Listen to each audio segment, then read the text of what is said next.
जैसे पिछले वीडियो में बताया था कि आपको बताऊंगा ट्रेड यूनियन एक्ट 1926 के बारे में।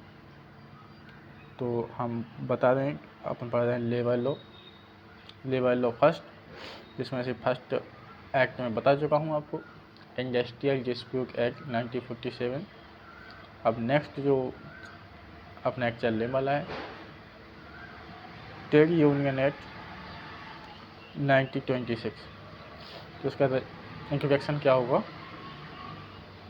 कि रजिस्ट्रेशन ऑफ ट्रेड यूनियन यानी व्यवसायों का पंजीकरण।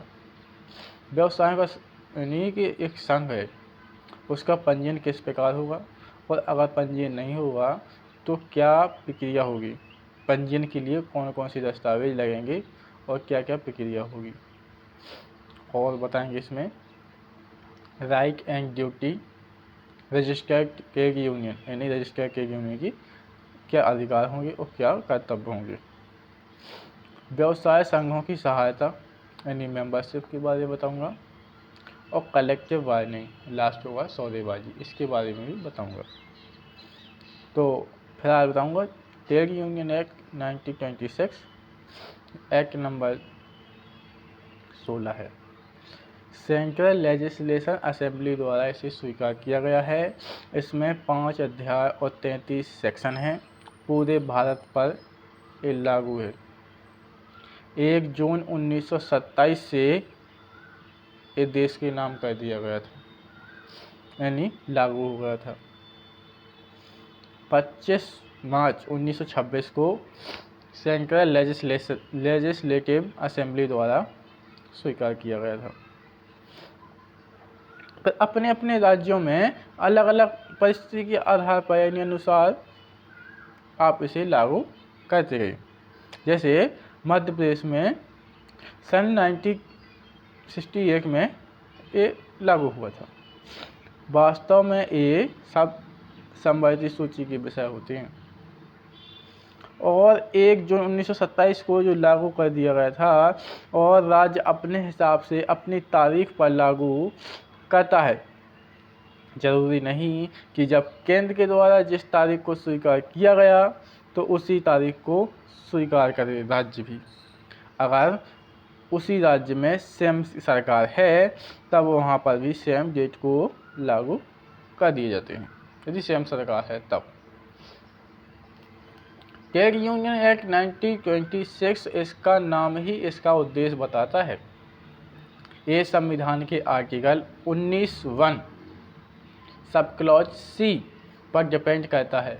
संविधान का article 19(1) sub clause C right to freedom संघ और समूह बनाने की स्वतंत्रता देता है।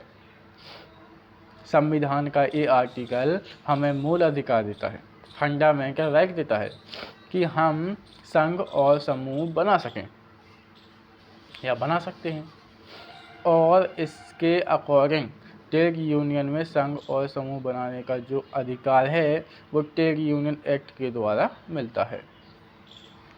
जो ट्रेड यूनियन एक्ट है वो ट्रेड में यानी व्यवसाय में क्रम अपने व्यवसाय से संबंधित ट्रेड से संबंधित यूनियन बना सकता है, क्योंकि यूनियन में पावर होता है। इसलिए संविधान का आर्टिकल 19 सब क्लॉज सी हमें यूनियन बनाने का अधिकार देता है। यूनियन में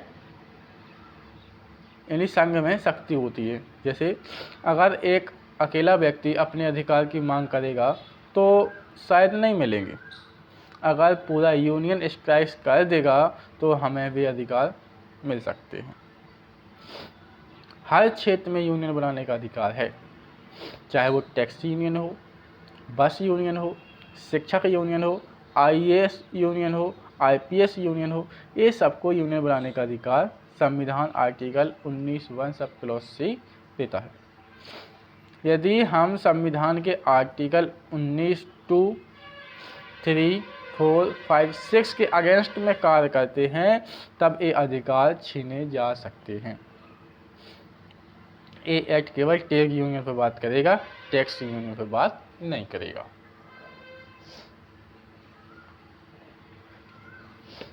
डेफिनेशन के बारे में बात करूँगा। तो व्यवसायिक संघ है जो, उसका सेक्शन 26 यानी 2 या 2F में ट्रेड यूनियन को परिभाषित किया गया है, जिसके अनुसार व्यवसाय संघ में अस्थायी या स्थायी कोई भी ऐसा यूनियन आता है जो कर्मकार और नियोजक दोनों के लिए हो सकता है और दोनों के बीच संबंधों को रेगुलेट करने के लिए हो सकता है, अगर व्यवसाय के अंतर्गत उप व्यवसाय संघ भी शामिल हैं। रजिस्टर्ड ट्रेड यूनियन क्या होता है? सेक्शन 25 में इसे अकॉर्डिंग रजिस्टर्ड ट्रेड यूनियन वह यूनियन कहलाती है जो इस एक्ट के प्रोविजन के द्वारा रजिस्टर्ड हुई है, वह रजिस्टर्ड ट्रेड यूनियन कहलाएगी। ट्रेड यूनियन कुछ शर्तें हैं जिन पर प्रभाव नहीं डालेगी, जैसे पार्टनरशिप के बारे में। एम्प्लॉय और एम्प्लॉयज़ के बीच इस प्रकार का एग्रीमेंट हुआ था कि कोई यूनियन नहीं बनाई जाएगी, तब ये एक्ट वहाँ पर काम नहीं करेगा।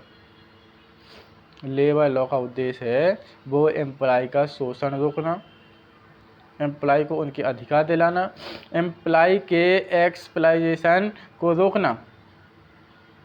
हम एम्प्लॉय के शोषण को कैसे रोक सकते हैं, उनके अधिकार कैसे दिला सकते हैं, ये लेबर लॉ का उद्देश्य है। तो इसमें बताऊंगा मोड ऑफ रजिस्ट्रेशन यानी पंजीकरण की प्रक्रिया क्या होगी।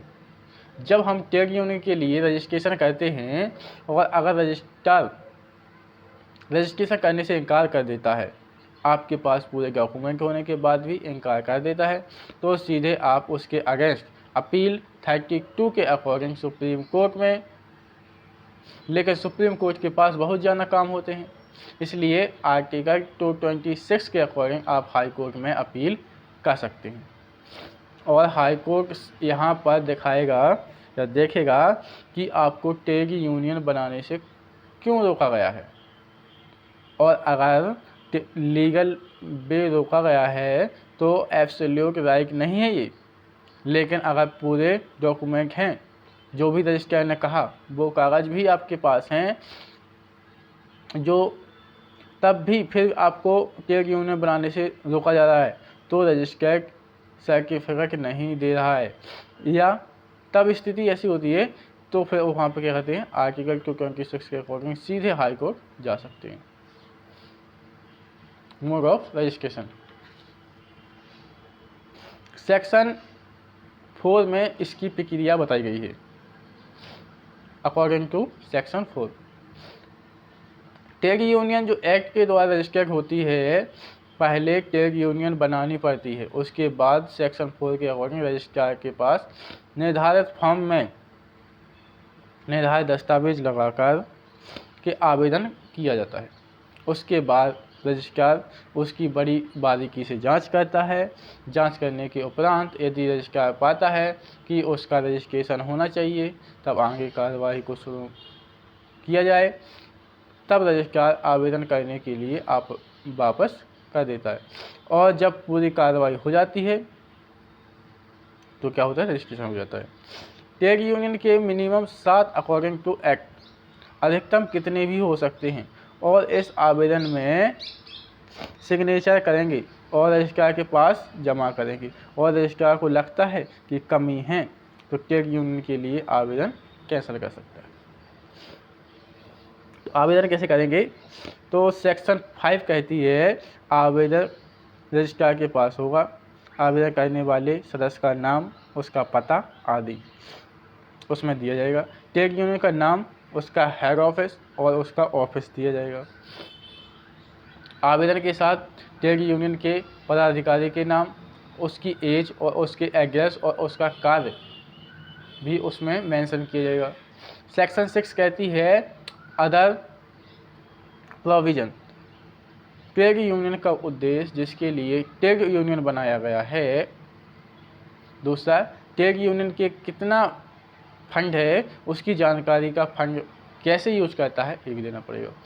ट्रेड यूनियन के मेंबर की लिस्ट लगेगी, उसके पदाधिकारी की लिस्ट लगेगी। ट्रेड यूनियन में मेंबरशिप कैसे ली जाती है और कैसे छोड़ी जाती है ये भी बताती है। ये भी आपको सारी जानकारी देनी पड़ेगी, क्योंकि ये संविधान के आर्टिकल 19(1)(c) से कनेक्टेड है। ये हमें संघ और समूह बनाने की स्वतंत्रता देता है।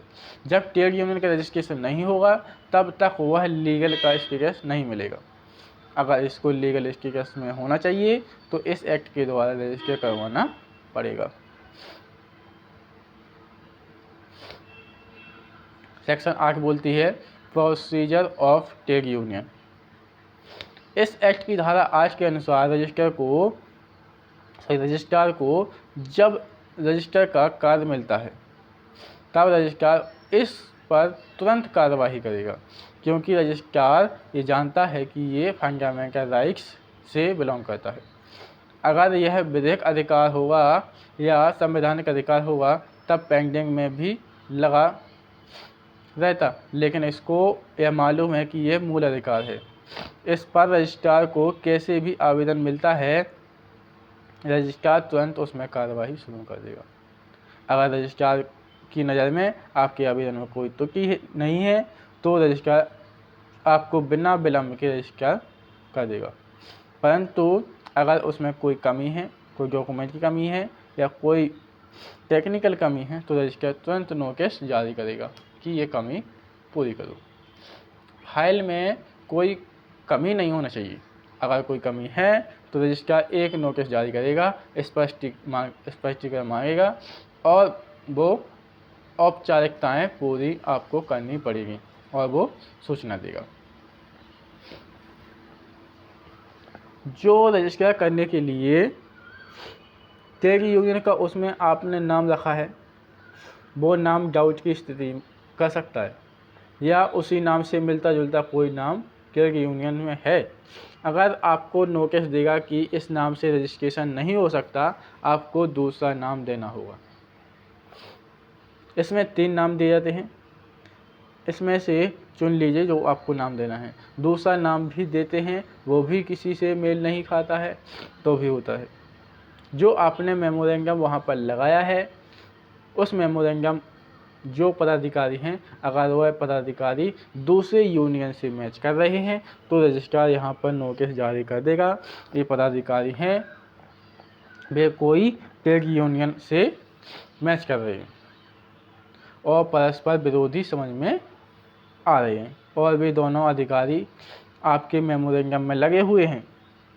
जब वो एक दूसरे से अगेंस्ट में कार्य कर रहे हैं तो आपका व्यवसाय संघ आगे कैसे बढ़ा सकते हैं, यहीं पर लड़ जाएंगे। यहाँ पर भी रजिस्ट्रार नोटिस जारी कर सकता है। रजिस्ट्रार को कॉन्स्टिट्यूशन से पावर नहीं है, लेकिन संक्षिप्त जांच करने का अधिकार है। ठीक,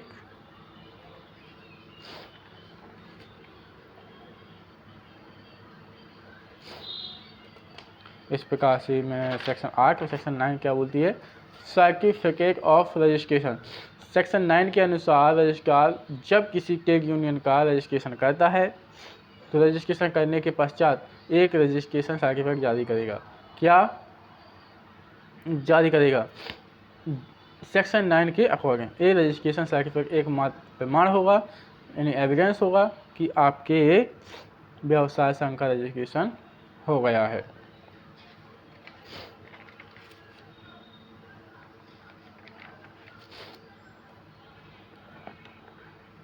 ठीक, इसके बाद में आगे बताऊंगा। तब तक के लिए बने रहिए। ओके, धन्यवाद।